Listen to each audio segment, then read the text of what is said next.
Star hero Dulquer Salmaan, glamour beauty Bhagyashri Borse జంటగా నటించిన కాంతా చిత్రం ఈ నెల 14న విడుదలైంది. సెల్వమణి సెల్వరాజ్ దర్శకత్వం వహించిన ఈ సినిమాను దుల్కర్ సల్మాన్తో కలిసి రానా నిర్మించారు.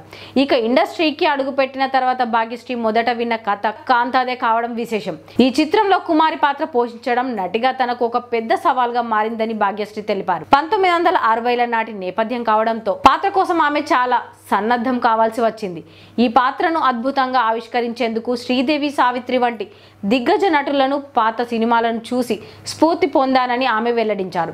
దుల్కర్ సల్మాన్, రానాతో కలిసి పనిచేయడం ఎంతో ఆనందాన్ని ఇచ్చిందని, దర్శకుడు తన పాత్రను తీర్చిదిద్దిన విధానం అద్భుతంగా ఉంటుందని ఆమె అన్నారు. కాంతాతో పాటు భాగ్యశ్రీ నటించిన మరో చిత్రం ఉస్తాద్ రామ్ పోతినేనితో చేసిన ఆంధ్ర కింగ్ తాలూకా కూడా ఇదే నెలలో థియేటర్లోకి రానుంది.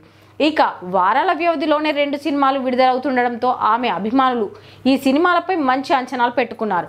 గతంలో ఆమె నటించిన మిస్టర్ బచ్చన్, కింగ్డమ్ వంటి చిత్రాలు ఆశించిన విజయం సాధించలేకపోవడంతో భాగ్యశ్రీకి ఈ 2 చిత్రాలు నవంబర్ నెలలో పరీక్ష లాంటివని చెప్పడంలో సందేహం లేదు. నటనకు ప్రాధాన్యం ఉన్న కుమారి పాత్రతో భాగ్యశ్రీ ఎంతవరకు ప్రేక్షకులను ఆకట్టుకుందో, ఈ 2 చిత్రాల విజయాలు ఆమె కెరీర్కు ఎంతటి బలాన్ని ఇస్తాయో వేచి చూడాలి.